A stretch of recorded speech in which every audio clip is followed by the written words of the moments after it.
the process by which we can solve a linear system of equations is called Gaussian elimination. And it's named after a physicist, mathematician named Gauss. Gauss also did a lot of work with magnetism, and sometimes, and I don't know if you may or may not have, heard, Gauss is a unit of like magnetic energy, right? So like if you have a magnet, how much energy does it have? It's like this many Gauss, right? Okay. So you already know that we can use substitution or elimination to solve a multivariable linear system, okay?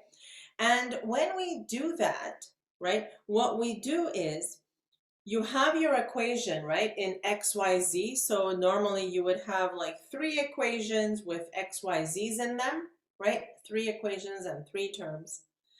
When we start solving, what happens is that system gets reduced to what we call a triangular form. Another word for that is row echelon form. What does that mean? So suppose you start with, 3 equations, 3 unknowns. You start solving, and then you reduce the system to something that looks like this, right? So look at what you have here. Z equals something, and then the next one up is y plus something with a z, and then x, y, and z. So do you see how when you eliminate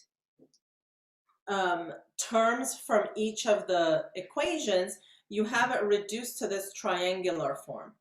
What's important about this, what's important to note is, look at the first terms in each equation. Each of the leading coefficients are 1. Okay?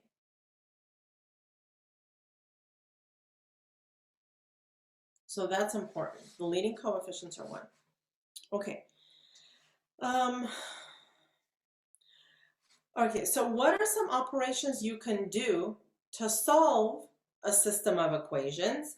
Well, you can interchange any 2 equations, right? You can just like swap them. You can multiply one of the equations by a non-zero number.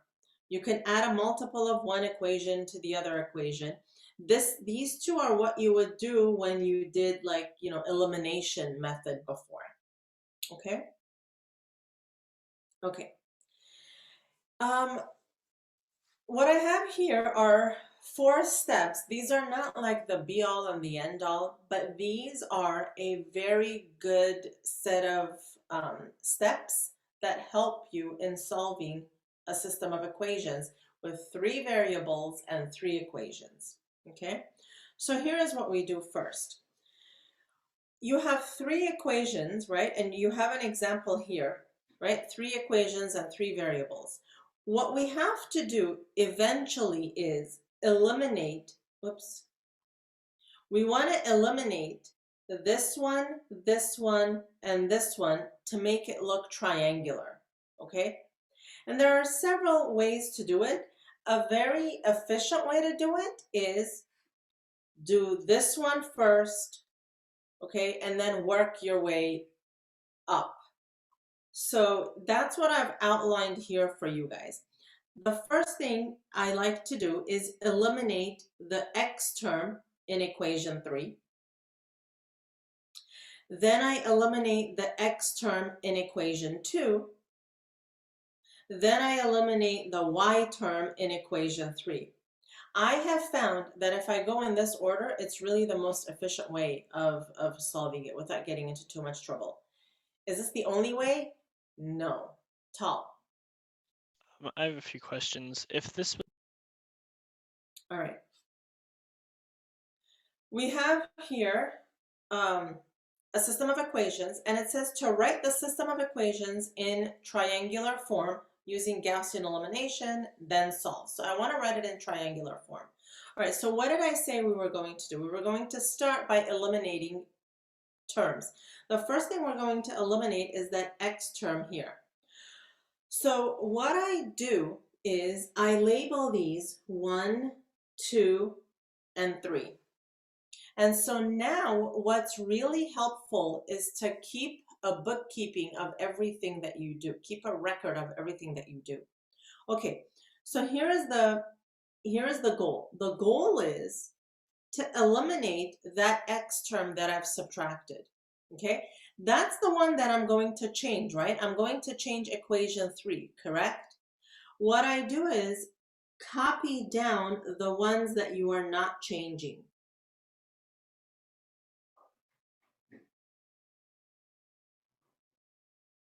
Okay, this is a little different from what you've seen before. Okay, now the equation 3 is the only thing that is going to undergo any changes. What I want to do is I want to get rid of that one and then replace that row with a new equation. Okay, so how can I use this equation with one of the equations above it in order to eliminate that x value? What do you think I could do, Gavi? You can figure out what x equals out of any of the other two equations. So you could have like x equals -3 minus 2y plus z, and then plug that in for x at the bottom. That's definitely something we can do. But what we want to do, we kind of want to avoid substitution. So one other thing you can do to eliminate, right, is you can subtract equation 2 minus equation 3. So you are allowed to combine one or two rows and replace one of the ones you're changing. So if I subtract 2 minus 3, right, what do I get? X minus x, that's just 0, that goes away. 2y minus y, that's just positive y. Negative z minus z is minus 2z equals -3 minus 2 is -5. Okay, so the process is you can come, and then we can get rid of the 0 because we don't need to write it. So you can combine two rows and replace one row with that combination. Okay? Okay, so now that we've had that, what did we say we were going to do next? We're going to eliminate the x term in equation 2. Okay? How do we do it? By replacing equation 2 with the sum or multiples of that one and something else. So here's what we're going to do. The next one I want to get rid of now is this. Okay? If that's the one I want to get rid of, that means anything that I'm not changing, I can just copy over.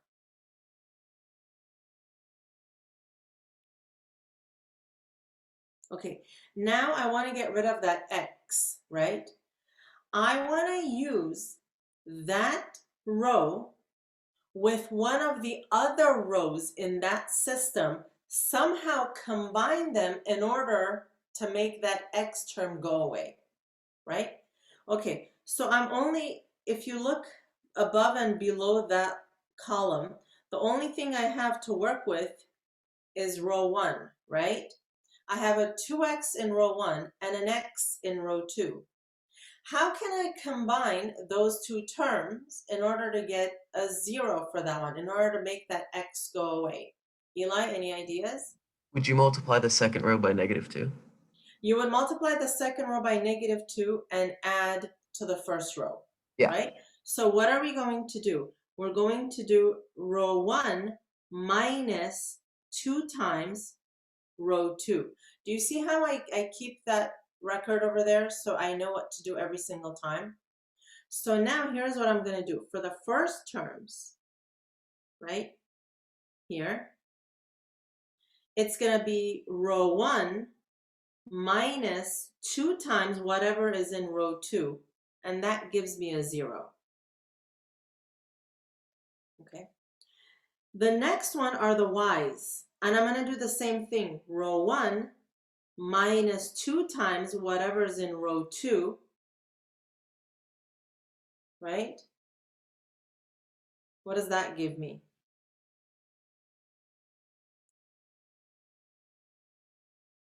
What do you guys think? Negative 2y. Negative 2y. And then lastly, and then I have here 3z minus 2 times negative z. That's 5z. And you want to do the same thing with the constant. So 6 minus 2 times negative 3 is 12. Okay, questions?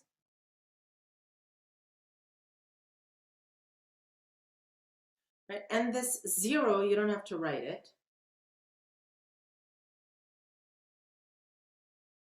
Okay, so what's the next thing I want to get rid of? The next thing I want to get rid of is this y down here. Okay. All right, so what am I going to do with that one? So look at what the benefit is of doing it in this order. Now when I want to get rid of that y, I have another equation right above it, right, that I could use. 2 terms in the bottom equation, 2 terms in the top equation. So now I want to get rid of that one. That means everything that I'm not changing, I just copy over. I have 2x plus 2y plus 3z is equal to 6. Negative 2y plus 5z is equal to 12. Now I want to change that bottom row. Well, how can I change the bottom row?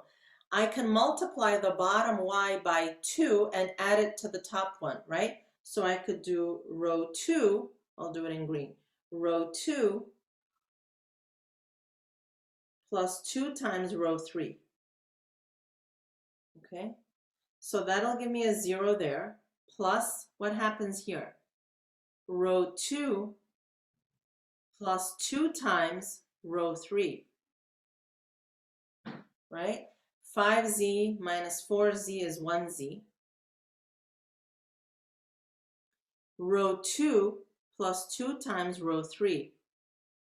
I'm sorry, negative 5. So 12 minus 10 is 2. Okay. And now look at what we have. We almost have a triangular form. Okay. Now look.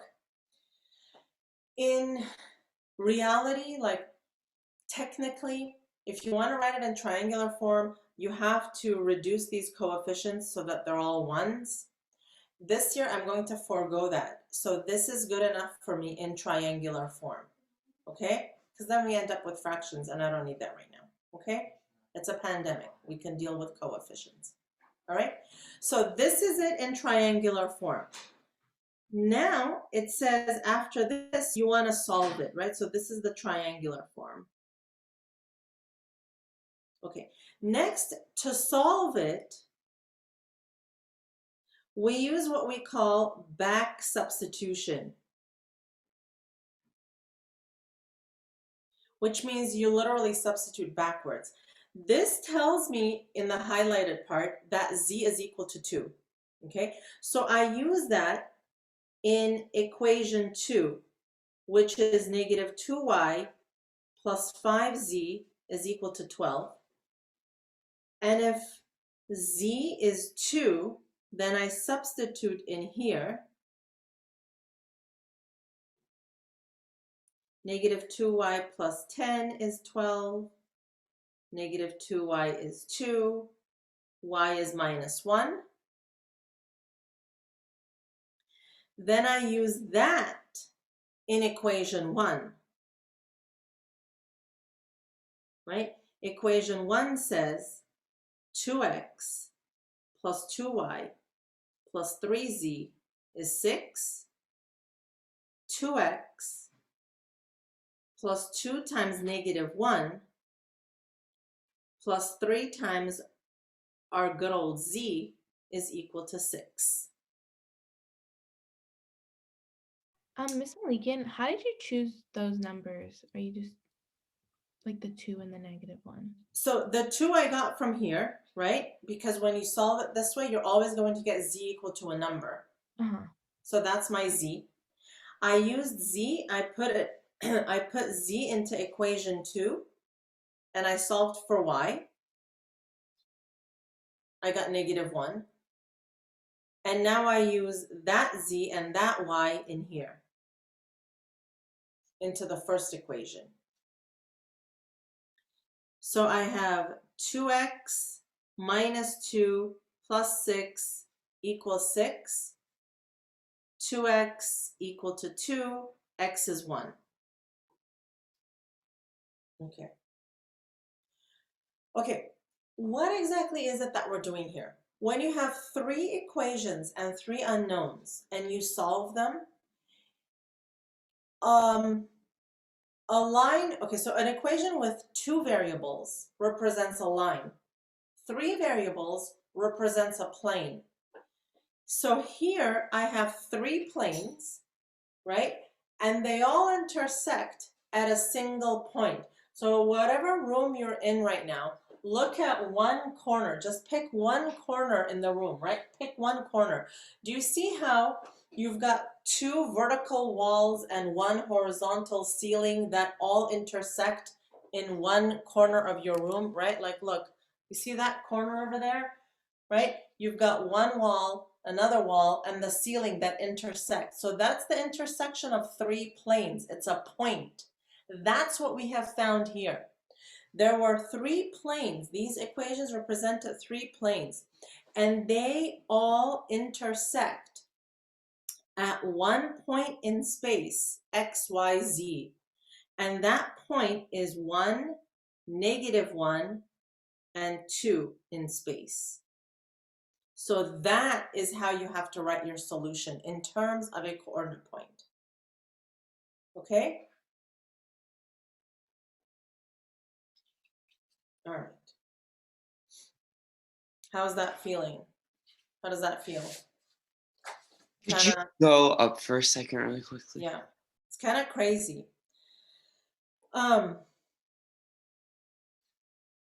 So look, the whole time we were solving this, right, in this upper part, the whole time we were solving, the only thing we were changing or manipulating were the coefficients, right?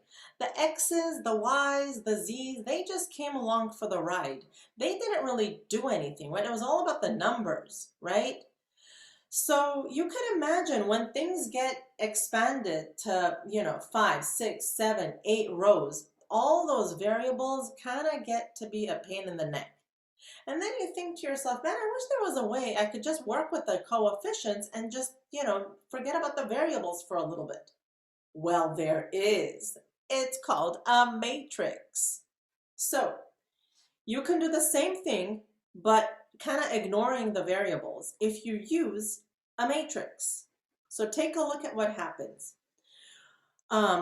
Look here, we have a system of equations similar to the one that we just solved.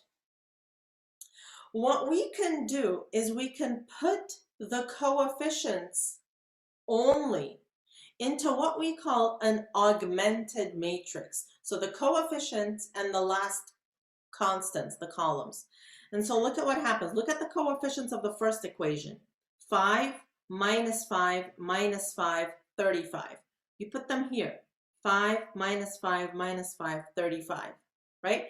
Same with all of the ones here, -1, 2, -3, and so on.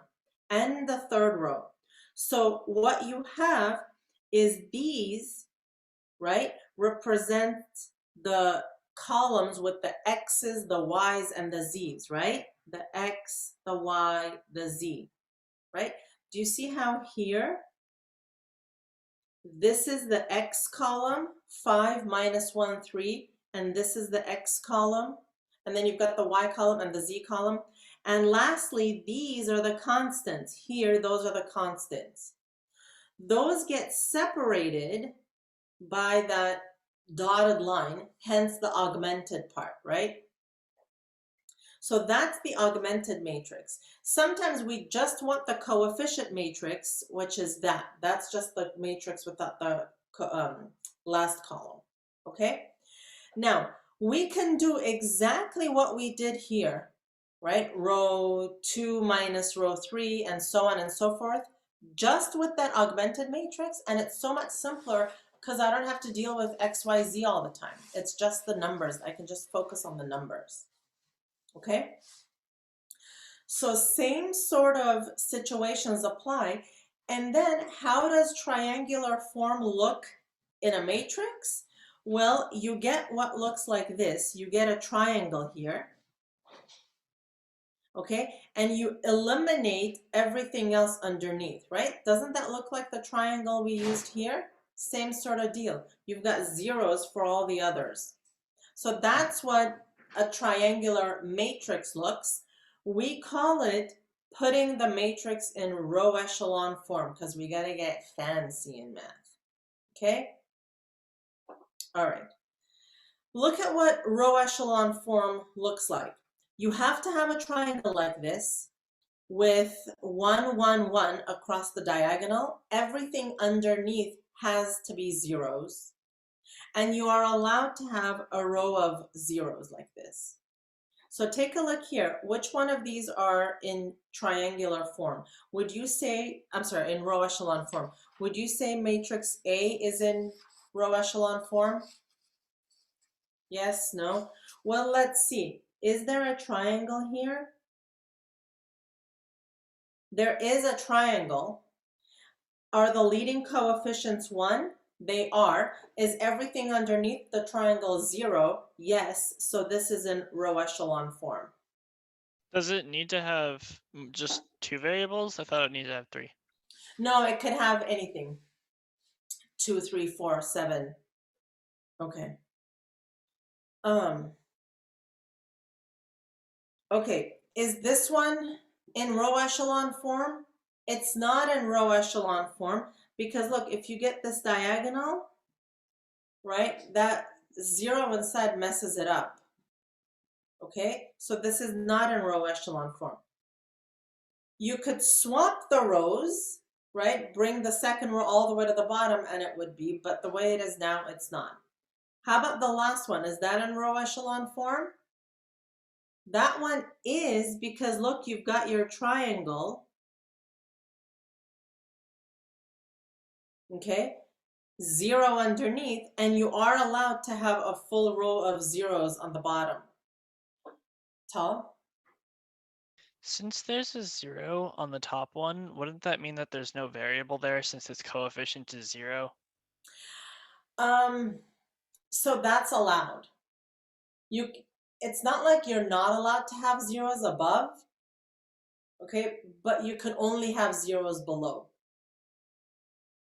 Okay, so here you can have any number, but not below.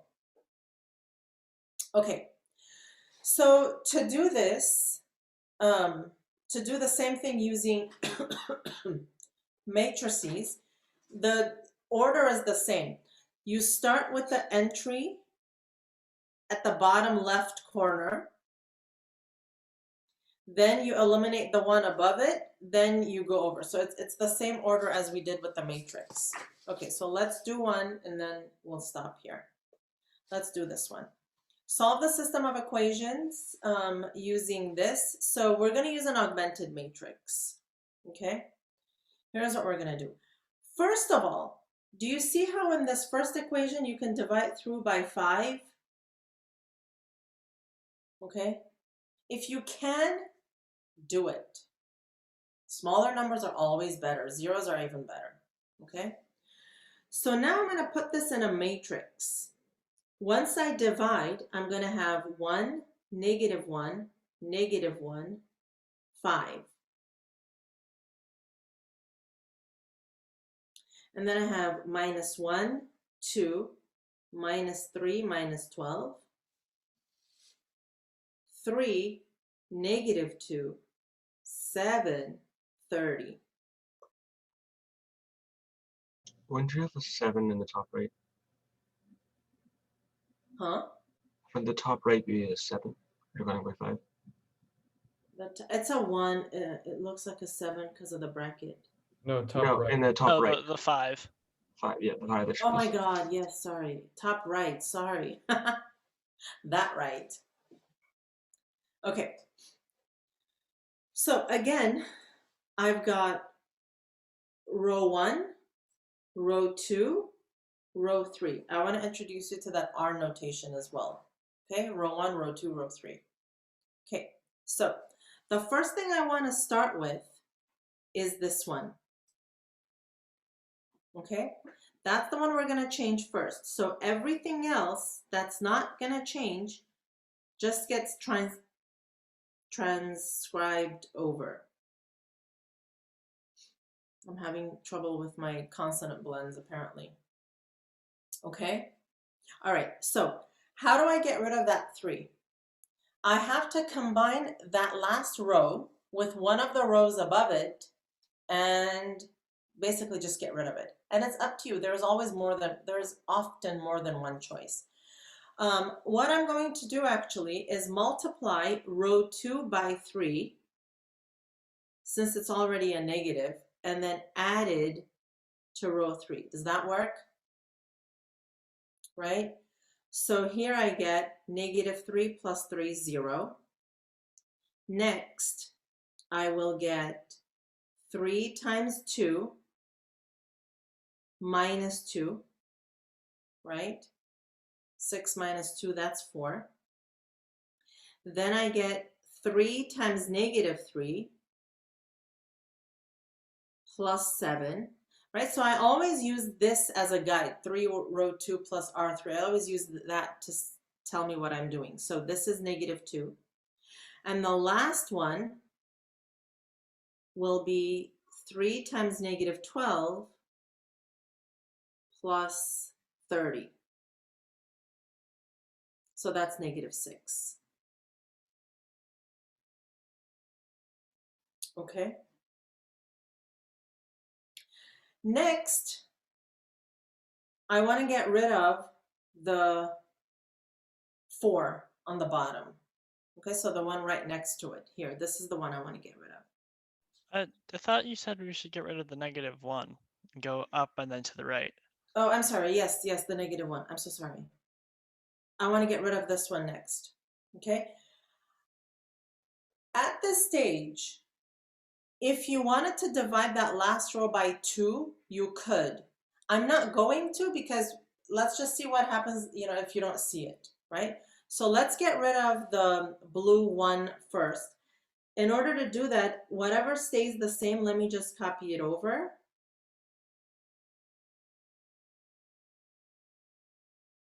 Okay, that augmented line, if you don't want to do a dashed line and you want to do a solid line, that's also acceptable. Sometimes it's easier. Okay, so to get rid of that blue -1, I'm just going to add row 1 plus row 2. Okay, and I'm going to get 0, 1, -4, and -5. Okay, now I'm going to get rid of this one, the 4. So let's just write everything else here.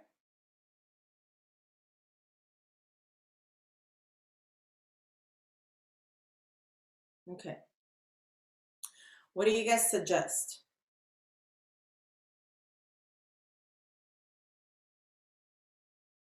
Yeah, Tal? Multiply R2 by -4 Mm-hmm. and then add to R3. Yep. Okay. Or you could do 4R2 minus R3. That works too. Okay. All right. So -4 plus 4 gives me a 0 there. And then for the next one, -4 times -4, that's 16, minus the 2, that's 14. And then +20 minus 6 is 14 again. Lastly, I can divide row 3 by 14, right? So I'm going to divide row 3 by 14. So I'm going to get 1, negative 1, negative 1, 7, 0, 1, minus 4, minus 5, 0, 0, 1, 1. Okay. When you've got your 1 here, stop. Okay? Stop when this equals 1. Now you've got a matrix in row echelon form. Okay? And you can use this to substitute and solve for your variables. Okay. So remember what we said before, that this was the X column and this was the Y column and this was the Z column. Okay, look at how you can read this. If you take this first row, it's 1x minus 1y minus 1z equals 7. Okay, that's how you read it. Look at the last row then, the very last one. What do I have? 0 plus 0 plus 1z equals 1. Okay, so that's how I can transcribe that. From here, I say that z is equal to 1. That's what we've done. Okay, actually, instead of saying 1 there, saying step 1, I'll just say this is row 3. Okay, now I take row 2. What have I got in row 2? Row 2 reads 1y minus 4z is equal to negative 5. Yep.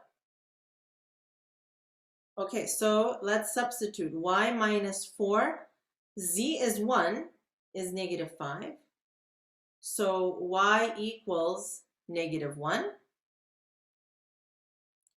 Then I go to row 1. Row 1 reads 1x minus 1y plus 1z equals 7. So x minus y, so that's plus 1, minus minus 1, plus 1 equals 7.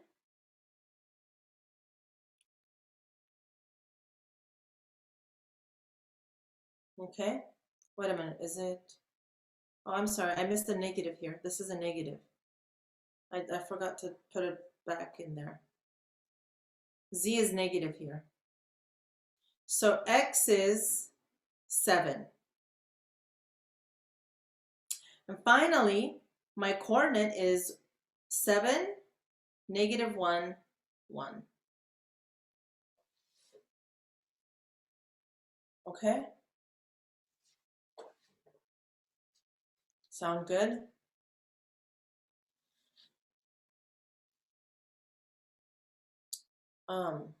It's a lot.